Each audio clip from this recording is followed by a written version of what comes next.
Bueno, vamos con encuentro con la comunidad educativa y el magisterio. Invitamos a Miguel Ángel Pardo Romero. Él nos va a hablar acerca de las enormes y profundas diferencias que hay con Rodolfo Hernández, especialmente en la educación. Él es director nacional del Centro de Estudio de Investigaciones Docentes CEIP PECODE. También invitamos a nuestro querido director Jairo Ballesteros. Muy buenos días, Miguel Ángel. Buenos días de nuevo a Jairo. Buenos días, Martica, muy buenos días, Miguel. Buenos días, Paola, Martica, mejor dicho, y a Jairo, que entre los dos afeamos esta pantalla en este momento. El cafecito me cogieron haciendo el cafecito de... Pero bueno, Miguel, pues hoy Bueno, aquí tratamos de dar un conversatorio, pues más o menos ameno para que usted nos cuente lo que usted nos está planteando sobre esas diferencias que hay con el programa de Rodolfo y lo que plantea Gustavo Petro. Entonces, me parece que hay unas líneas muy gruesas, muy importantes que se tienen que aclarar para la comunidad, especialmente aquí, pues, a todos los colombianos, pero especialmente en este espacio que nosotros tenemos el encuentro con el magisterio colombiano, darle mucha claridad porque hemos encontrado en muchas instituciones que hay maestros que todavía no creen en las propuestas de Petro, pero y parece que hacen oídos sordos a lo que plantea el ingeniero con acortar los salarios a los maestros, ¿no? Como si no se trabajara en los colegios. Entonces, Miguel, y yo le bueno, voy haciendo unas preguntas para que vayamos desarrollando. bueno, lo primero es que hagamos una cosa hoy, Jairo, y es que hablemos del tema de preescolar a media y que la de la educación superior hiciéramos un conversatorio la próxima con el compañero Alejandro Álvarez, además candidato a la rectoría de nuestra poderosa UPN, y de pronto con el doctor Orlando Acosta para el tema también de ciencia y tecnología. Entonces, en el tema del preescolar a media, yo creo que hay dos asuntos que nos interesa resaltar, y es cuál es el punto de referencia de calidad que tiene el programa de gobierno, el que radicó el señor Hernández. Y él dice que el punto de referencia de calidad básicamente son las pruebas PISA y las pruebas a nivel internacional y las pruebas saber, y ni siquiera le agregan ningún análisis ni una nota señalando que explique por qué Colombia está entre las últimos, en el último lugar entre los países de miembros de la OCDE. Es decir, él mismo señala, seguirá siendo el punto de referencia en materia de calidad, y propone un remedio que ha fracasado, por supuesto, que está cimentado, que el aspecto central para garantizar la calidad es seguir haciendo evaluaciones, ¿sí? Y adicionalmente propone que la manera para lograr la calidad es una remuneración competitiva, es decir, que los salarios deben ser sujetos a los resultados de esas evaluaciones. Eso está clarito en el programa que él plantea. Todos sabemos por qué eso ha fracasado. Ha fracasado porque usted podrá perfeccionar las técnicas de la evaluación, pero no puede convertir la evaluación en el centro de la calidad de la educación, sobre todo cuando el Estado no asume su responsabilidad en garantizar los factores asociados a la educación. Mientras que el Estado no asuma esto, pues seguirá la educación en una bicicleta estática, peor, puede echar más reversa en ese orden de ideas.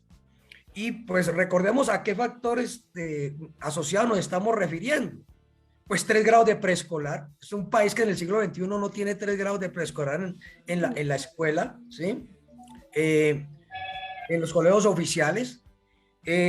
Los niños de preescolar y los niños de básica, media y de inclusión no tienen maestros en educación física, artística, tecnología, informática, segunda lengua y de orientación escolar. Solamente cuando tienen 11 años o en sexto grado, entonces 3 grados de preescolar y 5 años de primaria, en la cual el desarrollo del cerebro es enorme, se le priva de tener maestros dedicados y destinados a estas áreas. No la educación media no es especializada, falta por universalizarla, ya sea en los temas académicos o en los temas de la técnica. La disminución de número de estudiantes por aula es algo que se requiere urgentemente. La alimentación y la infraestructura y el transporte escolar deben ser dignos y la formación permanente como derecho y no como estímulo. Todos esos factores son asociados, ¿sí?, a la calidad de la educación y por ninguno de esos está respondiendo el Estado. Luego, la perversidad de la propuesta del señor pues se completa cuando quiere sujetar el salario a los resultados sobre esos factores asociados y cuando el Estado no está respondiendo por ello. Es decir, el Estado se da el lujo de dejar la escuela a su suerte y después evaluarla a pesar de que no cumple con sus responsabilidades. Y entonces la respuesta es, miren ustedes cómo es que entonces todo lo que hace el maestro humanamente posible y el Estado no responde, pero entonces la solución es que les expropie el salario a los maestros y condena a los estudiantes a una educación para pobres. Yo creo que hay que mencionar que el señor hace caso omiso, ¿no? De adicionalmente que hoy la escuela está siendo objeto de todas las violencias y que el Estado deja la escuela sin protección. Y en ese orden de ideas, estos asuntos tienen efectos evidentemente en lo que tenemos que ver como calidad de la educación. Hace más caso omiso de todo, pero quiero señalar dos cosas. Hace caso omiso, por ejemplo, él y sus nuevos acólitos, porque ahora resulta que los que más criticaron a Petro por el tema de la OCDE son los que están apoyando a Robledo, ¿sí? A Hernández, ¿sí?, en esta materia en la cual se quiere tomar como punto de referencia, son las pruebas a ver, y el señor hace caso omiso, por ejemplo, de estudios como el del Instituto de Economía para la Educación de la Universidad Javeriana, que en noviembre pasado dijo que los casos estudiados, la escuela rural en un 71% no cuenta con agua potable y el promedio en la escuela pública oficial. Entonces digan ustedes, ¿cuál es el criterio de calidad? El criterio de calidad es el mismo. El Estado se zafa de las responsabilidades, de los factores asociados.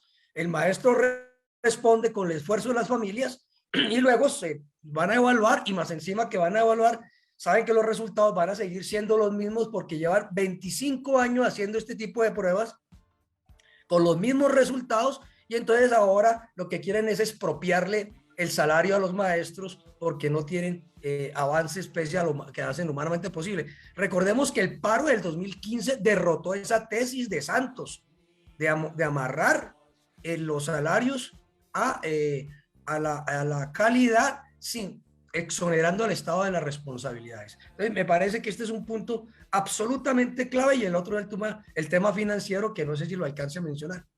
Sí, no, Miguel, ahí vamos bien y creo que está aclarando muchas cosas. Yo, de lo que acaba de decir, me parece que hay unas cosas que son muy importantes, que las entiendan los docentes, los que nos ven, los que nos siguen, para que vayan empezando a tomar decisiones, porque una cosa es entender lo que dice Petro y otra lo que dice el ingeniero Hernández.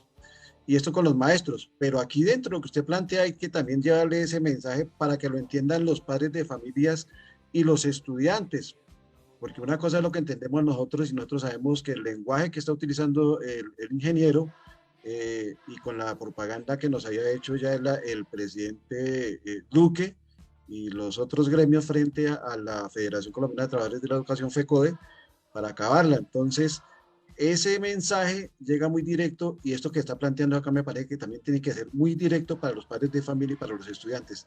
O sea, para darle más claridad a los padres de familia y estudiantes, ¿cómo es ese planteamiento? Bueno, el tema financiero yo creo que, bueno, en el tema financiero que quiero señalarlo, sí quiero señalar que el programa del señor Rodolfo dice que que el presupuesto de educación será el que tenga el mayor porcentaje con respecto al Producto Interno Bruto. Entonces uno se emociona, pero acaba de rodar una declaración. Todo parece indicar que ni él mismo sabe lo que está escrito en algunas partes, porque lo que ha declarado es que no se requiere aumentar el presupuesto de educación. Eso es lo que ha dicho. Y lo hizo en unas cuentas que planteó en uno de sus videos. Entonces el señor está haciendo primero caso omiso a que entre el 2002 y el 2021 le fueron expropiados a los niños, niñas y jóvenes de todos los municipios del país 202 billones de pesos con B larga. Nos los quitaron, ¿sí?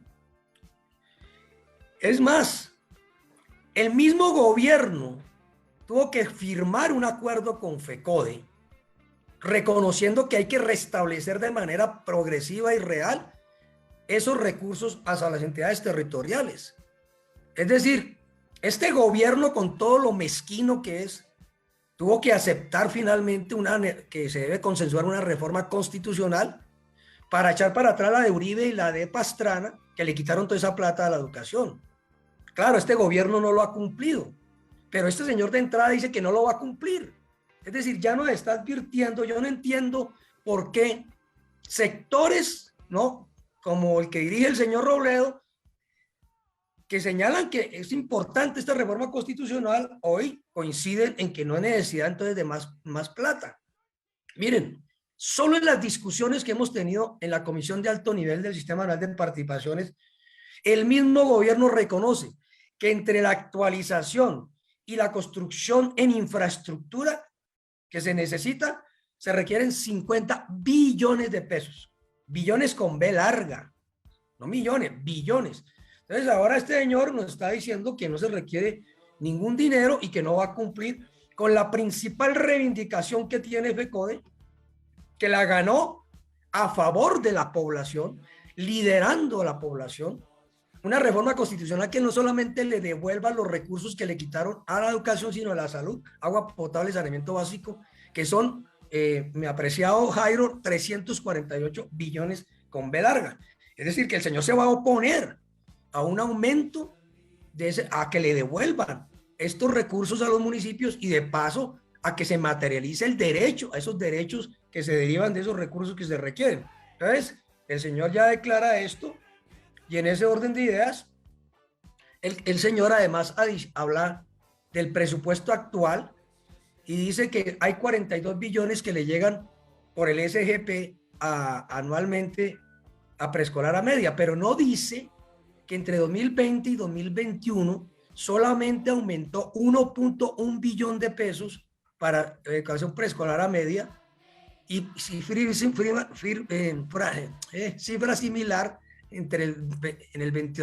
aquí en el 22. No dice eso. Yo voy a dar un punto de referencia que lo he dado varias veces. 1.1 billón de pesos es lo que no ha aumentado. Ahora 1.9. ¿Y sabe cuánto le iban a prestar a Bianca? 1.38. Es decir, no ha habido aumento. ¿Cuánto le dieron a las 53,000 sedes escolares en los 3 años para prepararse para la pandemia? Le dieron 1.200.000 por cada año, 2020, 21 y 22. Luego, señalar que no se requieren recursos es simplemente dejar y condenar a que el derecho a la educación se termine por la vía de la ausencia de recursos. Así es, Miguel. O sea, explicarle a los padres de familia, a los estudiantes, en eso de la plata que se está hablando, eso en qué se representa materialmente. Es decir, por ejemplo, la propuesta de Petro dice que de los 3 grados de preescolar, como le digo Heidi ahorita, recogen es para que se nombren profesores especializados en todas las áreas como la danza, la música, el teatro, la educación física. Si nosotros hacemos esa evaluación en lo que es la educación de que se imparte en los colegios públicos, en la preescolar y la primaria no tienen esos profesores especializados, ni de inglés. Entonces, el objetivo es que para poder tener un mejor nivel académico, pues se requiere de que la educación tenga esos profesores especializados. Ahí es donde no solamente es que se pongan bonitos los colegios, que se les arreglen, sino que necesitan del personal humano, ¿sí? Necesitan de los profesores especializados para que se pueda desarrollar la educación. Eso es lo que representa esa plata, ¿sí? Bajar el parámetro de los docentes. No puede ser que haya solo un docente por cada 40 estudiantes cuando deberían ser por lo menos 2. Entonces, ese es el objetivo también es con esa plata, es que hayan más profesores para que pueda desarrollarse mejor la educación y esté a un nivel competitivo con lo que quieren ellos. Y pues nosotros estamos más por el desarrollo de la inteligencia, Miguel. Jairo, dos cosas sustanciales y una curiosidad. La primera es que Petro, ¿qué ha planteado? Restituir el artículo original de la Constitución política que le garantizaba el aumento, el sostenimiento de la educación, que fue el que acabaron, el que echaron abajo los señores Pastrana y Uribe con las dos reformas del 2001 y 2007. Entonces, hay un compromiso, primero de Petro, de aumentar progresivamente los recursos, restituyendo el artículo original de la Constitución política que habla de la financiación de la educación. Pero quiero señalar también, al término de los 3 gobiernos alternativos en Bogotá, empezó del 21.4% destinado a inversión en el gobierno que recibió Lucho y terminó en 83% del presupuesto del distrito destinado a inversión social. Es decir, hay un antecedente en la práctica sobre lo que es el presupuesto que debe haber inversión. Es decir, los 3 gobiernos, pese pues a la pausa del señor Samuel Moreno, terminaron entre los 3 gobiernos alternativos destinando el 83% a la inversión social. Y eso produce lo que acaba de decir Heidi, 3 grados de preescolar que los en Bogotá, con maestros no solamente titulares de aula, sino de áreas especializadas, y el compromiso pues que hoy se ratifica en eso, y los otros factores asociados, porque recuerden que la alimentación escolar fue impulsada, fue en Bogotá, ¿sí? Y eso rápidamente pasó, según los estudios de Harvard, pasó de que los niños de 6 a 13 años, a los 6 años más o menos de alimentación escolar, tuvieran un aumento en el 28% de nutrición en peso y talla. La otra cosa que iba a decir es esto, es que el presupuesto del 2022 disminuyó la plata en infraestructura. No solamente necesitábamos 50 billones, sino que el presupuesto 2022 disminuyó la plata en infraestructura y en educación preescolar básica y media. Y ojo a esto, los departamentos de La Guajira, Putumayo, San Andrés y Providencia Bichada no tienen ninguna asignación. Pero como el señor no sabe qué es Bichada, ¿sí? ¿No? Él cree que era una pócima, como dijo ahorita el compañero Yesid, ¿no? Arauca, Cesar, Guainía, Meta, Quindío y Tolima no tienen reducciones entre el -5 al -50% para infraestructura. Casanare, Huila y Risaralda tienen reducciones entre el -51 y el 100% en infraestructura. Y el plan de alimentación escolar tiene reducciones en prácticamente todo. El gobierno no va a cumplir con la meta de 7 millones de atendidos al 7 de agosto. Y este señor insiste en que no se requieren recursos, además de que no han atajado la corrupción allí. Entonces, digamos, eso es el elemento.